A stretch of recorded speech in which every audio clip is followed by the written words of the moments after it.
Okay, let's look at the second proof. It says that YW bisects XZ. So I have YW here.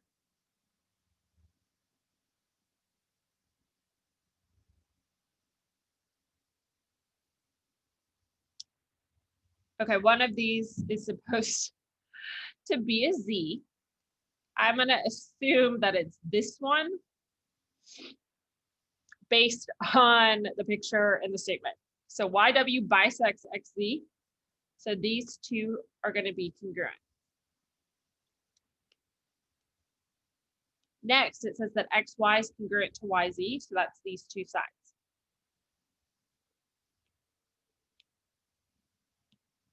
It's asking me to prove that XYW here is congruent to ZYW here. So looking at my picture, what I know is that I have two congruent sides. Now thinking through all the things that I could use that involve two congruent sides, there's side, side, side, side angle side, and hypotenuse leg. All three of those reasonings involve at least two congruent sides. However, looking at this picture, I don't know anything about the angles. I don't know that they're right angles, even though it looks like a right angle. I don't know for sure. So I can't use either of these. So now I'm going to look and see, can I use side, side, side? I know that two sides are congruent, but what about this third side? What property? Looking, it's the same line.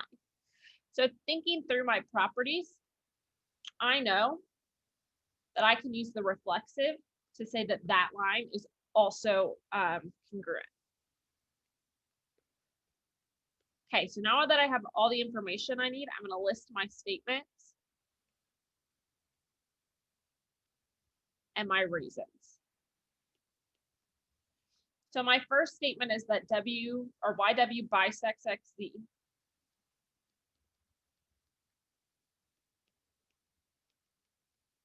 So because YW bisects XZ, I can say that XW is congruent to WZ.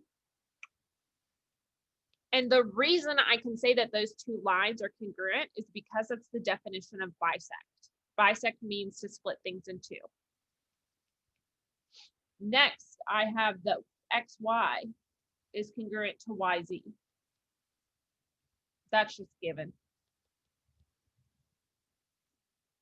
Finally, what we talked about was that YW is congruent to YW. And we know that because of reflexive. Okay, so now I can say that XYW is congruent to DZYW because of side, side, side. However, the last thing it's asking me is to prove that those two angles are congruent. Oh, I do not have that much room here. So because now I know that those two triangles are congruent to each other, I can say that those corresponding parts are congruent because of my favorite acronym, which is CPC-TC. Congruent parts of congruent triangles are congruent. So here is walking through the process. Today's assignment isn't going to have you complete a proof. It's going to have you look at proofs and to see what's correct and incorrect and fill in gaps and do that kind of stuff. So you're not expected to produce a proof like I did, but you are expected to go through and analyze some proofs that you look at.